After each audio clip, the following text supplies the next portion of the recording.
Welcome to another deep dive, and this one is going to be fascinating. We're taking a closer look at applied faith, a concept I've always been intrigued by, from the works of Napoleon Hill. We're going deeper this time, beyond just the surface level.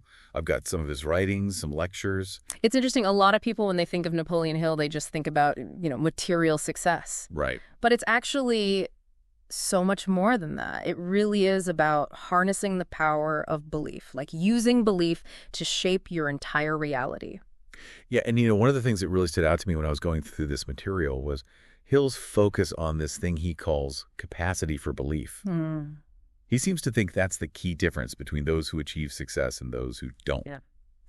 And, it's like he's suggesting that belief itself, that capacity, it's almost like a muscle. You can develop it, you can train it. Absolutely. And to really drive that point home, he uses some really powerful examples. Like, you think about someone like Thomas Edison, right?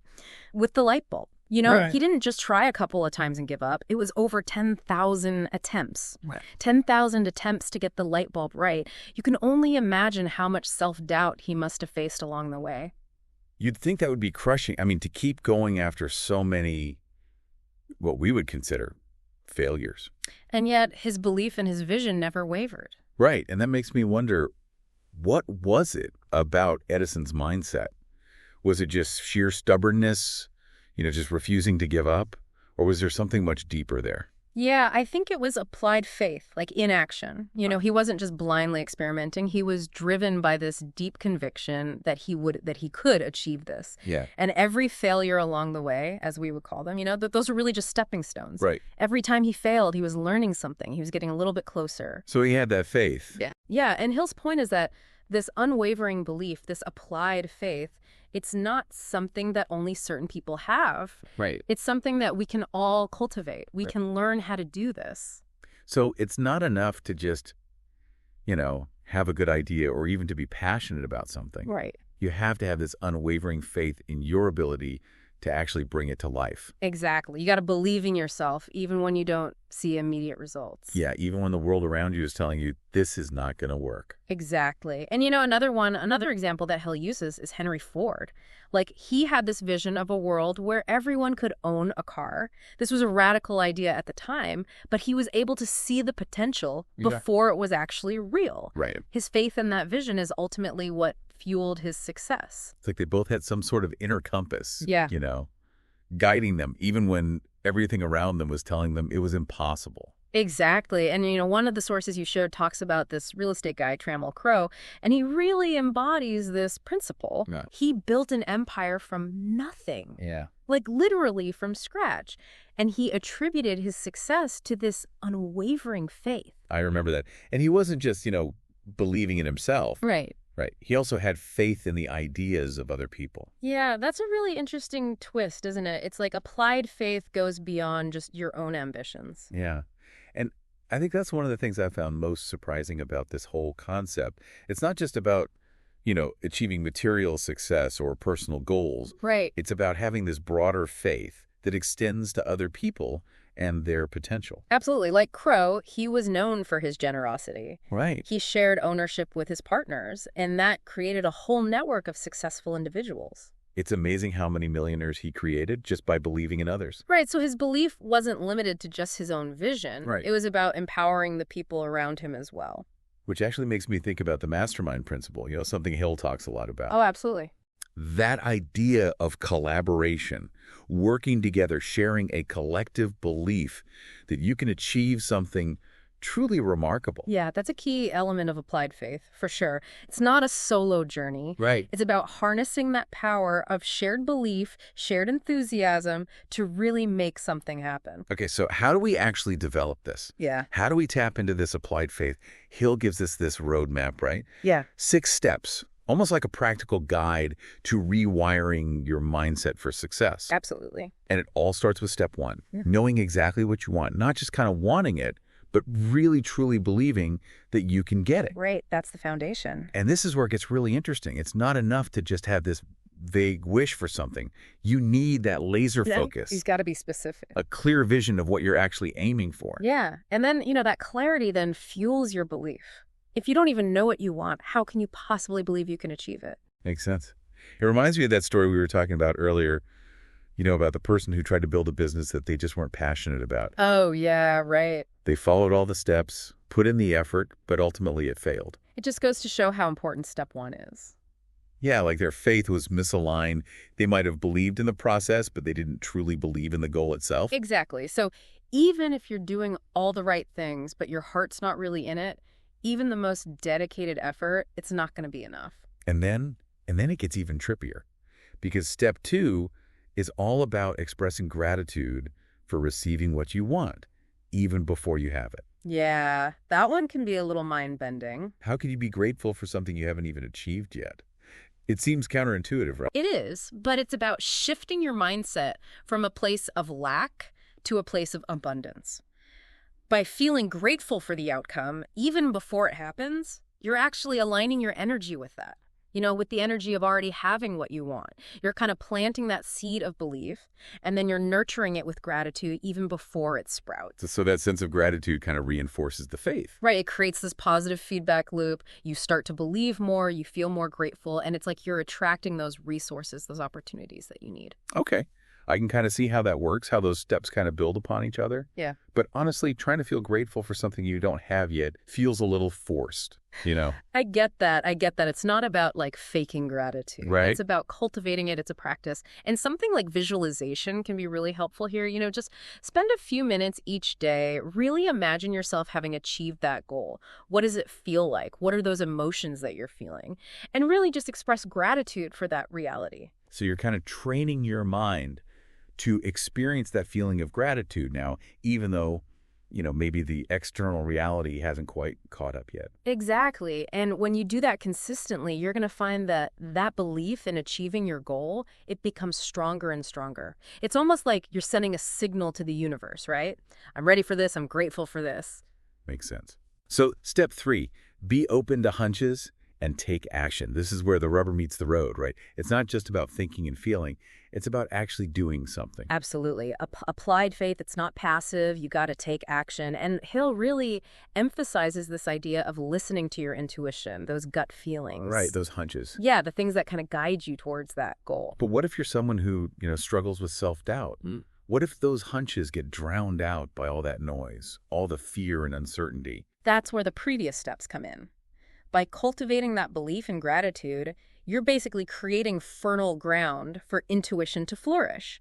And then when those hunches do come up, it's crucial to act on them, even if it feels a little scary. So inaction is basically like fueled by fear. It's like you're creating a self-fulfilling prophecy. Exactly. You never even give yourself the chance to succeed. And that leads us to step 4, which recognizes that setbacks are inevitable. They're going to happen. But instead of viewing them as failures, we need to see them as challenges, opportunities for learning and growth. I mean, think about Edison again, right? Oh, yeah. Thousands of attempts, the resilience it must have taken to keep going. Did he ever doubt himself? Did he ever just want to throw in the towel? It's hard to even imagine. Probably. I mean, he was human, but Hill's point is, applied faith isn't about being superhuman. It's about recognizing that setbacks are part of the process. You're going to have them. Right. But you just got to have the tenacity to keep going, even when you're not sure what's around the next corner. All right, you got to push through.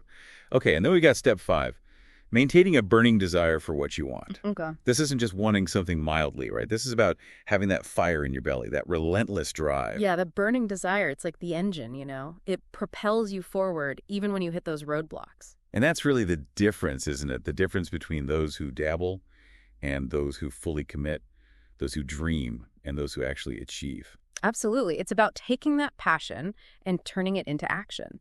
And, this really ties back to the story we were talking about earlier about the person who found success in writing after their initial business venture failed. That shift from something they weren't passionate about to something that really lit them up, that's where that burning desire came in. Right. And that brings us to that final step, step 6, remembering that faith is something you already have, but you may be using it negatively. Yeah, this one's a real head scratcher, isn't it? This one really makes you think. The idea that we could be unknowingly sabotaging ourselves with our own faith, how is that even possible? It is. And, think about it this way. We all have faith in something, whether we realize it or not. But the question is, where is that faith directed? Are we placing our faith in our limitations, our fears, our past failures? I see. or maybe even in other people's negativity towards our dreams. So it's not so much about acquiring faith. It's about redirecting it. Exactly. It's about becoming aware of where our faith is currently placed and then making a conscious choice to shift it towards what we truly want to create. Yeah, that makes sense. So it's about choosing to believe in the possibility, in our own potential, even when the evidence might suggest otherwise. It's about trusting the process, trusting yourself. And that brings us back to Trammell Crow. Remember how he emphasized love as this crucial element of success? And not just, love for ourselves or our own goals, but love for others as well. Right. A belief in their potential and their ability to succeed. And I think that's a beautiful concept, It suggests that applied faith, it's not just about personal gain. It's about contributing to something larger. It's about fostering the spirit of collaboration, of shared success, wanting to see others thrive. And this ties in so beautifully with Hill's mastermind principle, right? Sure. Creating this network of individuals who support each other's growth, who share a common vision. It's about recognizing that our success is interconnected. Yeah. When we lift others up, we lift ourselves up too. Absolutely. Okay, so we've gone through these 6 steps in detail, but I'm curious, if applied faith is so powerful, why do you think it is that more people aren't using it to achieve their dreams? Like, what are some of the common pitfalls that people fall into? Well, I think one of the biggest obstacles is clarity. Remember step 1, knowing exactly what you want. A lot of people struggle to really define their goals with precision. They have these vague desires, they want to be successful, they want to be happy, but they lack that clear target for their faith to focus on. It's like they're trying to hit a bullseye with their eyes closed. Without that clear target, their efforts are going to be scattered. They're not going to be as effective. And then, even if you have that clarity, I think another big challenge is just patience. Yeah. Right? We live in a world of instant gratification. Yeah. But applied faith, this is a long game. It requires patience, persistence, and a willingness to really trust the process, even when you're not seeing immediate results. And that can be tough, especially in today's world. It's so easy to get discouraged when things don't happen overnight. Yeah, so how do you stay motivated when the going gets tough? How do you not give up when those doubts start creeping in? I think that's where that burning desire comes in. If your desire is strong enough, it's going to fuel you. It's going to help you push through those challenges. It's about remembering why you started, revisiting that vision, reconnecting with those emotions that drive you. And what about negativity? It feels like, sometimes it's this constant battle, that inner voice that whispers those doubts and fears. Yeah. How do you deal with that? Negativity is like a weed, It can choke the seeds of faith if you let it. You have to be vigilant about weeding it out. This goes back to step 6, becoming aware of how you're using your faith. Are you feeding those doubts or are you nurturing that belief? So it's about making a conscious choice every single day to focus on the positive, to create that inner environment where faith can actually flourish. Absolutely. And I think that's such an important point. One of the sources asks this really thought-provoking question. They say, what steps can you take today to align your actions with your goals through applied faith? Oh, wow. It's like this call to action, right? It's an invitation to actually start living this philosophy now, not someday in the future. Yeah, not putting it off. It's about taking those small steps, those actions that, when they're fueled by faith, can really become the building blocks of something amazing. And it's about remembering that applied faith is a journey, not a destination. It's this ongoing process of learning and growing, of really refining your belief system. This has been an incredible deep dive. We've explored the core principles of applied faith, looked at real-world examples. We've even tackled some of the challenges we might face along the way. But, as we wrap up here, I'm left with one question, something that one of the sources touched upon. It was this idea of applied faith as a path to freedom. What does that really mean? Oh, that's a great question. It's a profound question.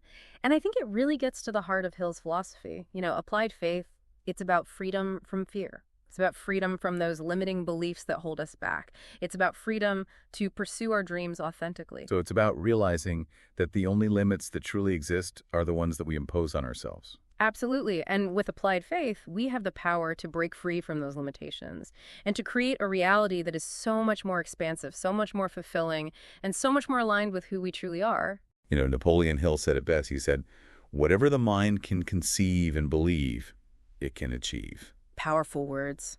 Let those be your guide as you embark on your own journey of applied faith. Wonderful. Well, thank you so much for joining us on this deep dive. Until next time, keep the faith and keep diving deep.